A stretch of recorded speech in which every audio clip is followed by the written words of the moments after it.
मध्य प्रदेश में IT sector में रोजगार देने के सरकार के दावे और वादे फेल होते हुए नजर आ रहे हैं।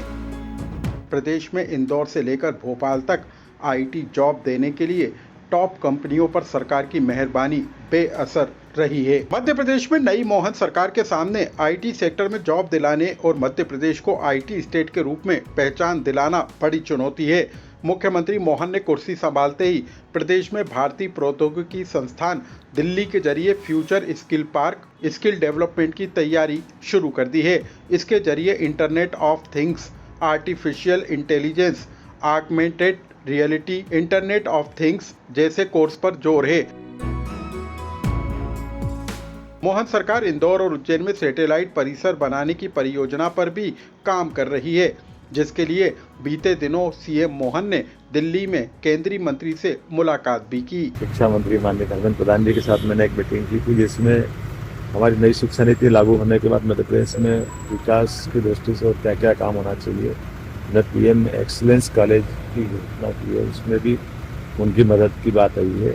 इसी प्रकार से ग्लोबल पार्क हमने जो बनाया है, उसमें कुछ IIT दिल्ली के माध्यम से उनके मार्गदर्शन में कुछ नए प्रोजेक्ट लिए हैं। उसके शुभारंभ के लिए माननीय धर्मेंद्र जी को बुलाया दिया है, हमने हाँ किए कि मैं आने वाला हूँ। इसी प्रकार से IIT सैटेलाइट हमारा अपना उज्जैन में बनाने वाले हैं, उसकी सैद्धांतिक स्वीकृति भी हुई है। लेकिन सरकार की सबसे बड़ी चुनौती आईटी सेक्टर में जॉब्स दिलाने की है। मध्य प्रदेश में आलम यह है कि पुरानी सरकार में देश की टॉप कंपनी इन्फोसिस और TCS को सरकार ने इंदौर में जमीन अलॉट की थी। इंदौर में 50 एकड़ की जमीन इन्फोसिस और सुपर कॉरिडोर में TCS को 100 एकड़ जमीन दी गई थी। जमीन पर सालों तक कोई काम शुरू नहीं हुआ और आखिर में सरकार ने दोनों कंपनी से जमीन वापस ले ली। देखिए, आईटी कंपनी को जो जमीन दी थी वो एक टारगेट के साथ दी थी कि इतना एम्प्लॉयमेंट देंगे। वो एम्प्लॉयमेंट नहीं हुआ, तो उस समय जब नोटिस उनको सर्व किया तो नोटिस के बाद मेरी 1-to-1 काफी लंबी डिटेल में चर्चा हुई। उनका विषय भी समझ में आया था कि उनको उतना ट्रेंड मैन पावर नहीं मिल रहा था।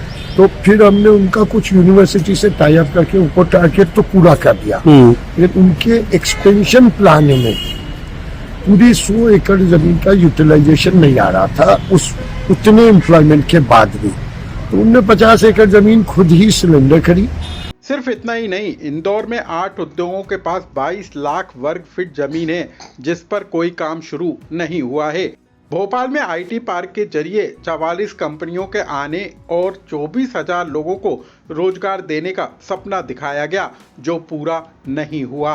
ऐसे में प्रदेश से हर साल आईटी के छात्र रोजगार के लिए बड़े शहरों की तरफ जा रहे हैं।